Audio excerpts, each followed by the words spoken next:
Bharatiya Janata party की सरकार धड़ाधड़ झूठ बोलती जा रही है। धड़ाधड़ झूठी घोषणाएं कर रही थी। चुनाव आचार संहिता लगने के बाद भी चुनाव आचार संहिता की धज्जियां उड़ाने से माने नहीं। 86 अफसरों के तबादले इन्होंने कर दिए। इसका मतलब साम दाम दंड भेद। भारतीय जनता पार्टी हर तरीका अपना करके किसी भी तरीके से चुनाव में बने रहना चाहती है।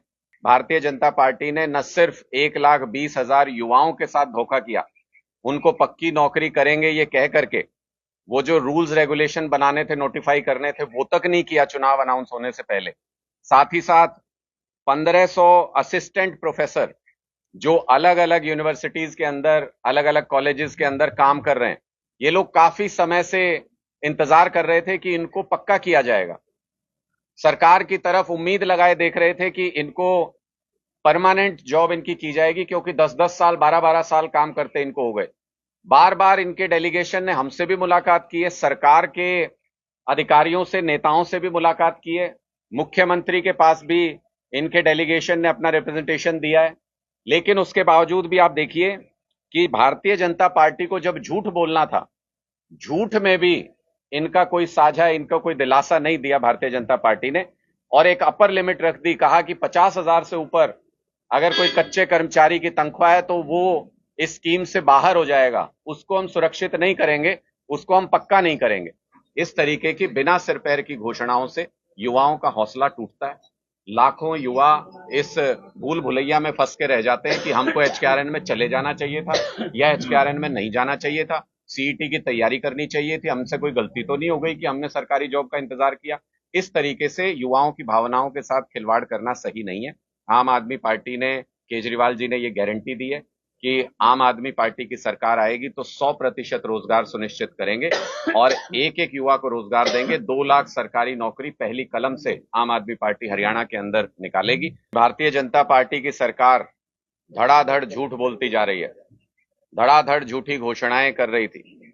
चुनाव आचार संहिता लगने के बाद भी चुनाव आचार संहिता की धज्जियां उड़ाने से माने नहीं। 86 अफसरों के तबादले इन्होंने कर दिए। इसका मतलब साम दाम दंड भेद।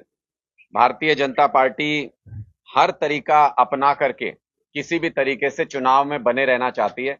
भारतीय जनता पार्टी ने न सिर्फ 1,20,000 युवाओं के साथ धोखा किया, उनको पक्की नौकरी करेंगे ये कह करके वो जो रूल्स रेगुलेशन बनाने थे, नोटिफाई करने थे, वो तक नहीं किया चुनाव अनाउंस होने से पहले। साथ ही साथ 1500 असिस्टेंट प्रोफेसर जो अलग अलग यूनिवर्सिटीज के अंदर, अलग अलग कॉलेजेस के अंदर काम कर रहे हैं, ये लोग काफी समय से इंतजार कर रहे थे कि इनको पक्का किया जाएगा। सरकार की तरफ उम्मीद लगाए देख रहे थे कि इनको परमानेंट जॉब इनकी की जाएगी, क्योंकि 10-10 साल, 12-12 साल काम करते इनको हो गए। बार बार इनके डेलीगेशन ने हमसे भी मुलाकात की है, सरकार के अधिकारियों से, नेताओं से भी मुलाकात की है, मुख्यमंत्री के पास भी इनके डेलीगेशन ने अपना रिप्रेजेंटेशन दिया है। लेकिन उसके बावजूद भी आप देखिए कि भारतीय जनता पार्टी को जब झूठ बोलना था, झूठ में भी इनका कोई साझा, इनका कोई दिलासा नहीं दिया भारतीय जनता पार्टी ने, और एक अपर लिमिट रख दी। कहा कि 50,000 से ऊपर अगर कोई कच्चे कर्मचारी की तनख्वाह है तो वो इस स्कीम से बाहर हो जाएगा, उसको हम सुरक्षित नहीं करेंगे, उसको हम पक्का नहीं करेंगे। इस तरीके की बिना सिर पैर की घोषणाओं से युवाओं का हौसला टूटता है। लाखों युवा इस भूल भुलैया में फंस के रह जाते हैं कि हमको एचकेआरएन में चले जाना चाहिए था या एचकेआरएन में नहीं जाना चाहिए था, सीईटी की तैयारी करनी चाहिए थी, हमसे कोई गलती तो नहीं हो गई कि हमने सरकारी जॉब का इंतजार किया। इस तरीके से युवाओं की भावनाओं के साथ खिलवाड़ करना सही नहीं है।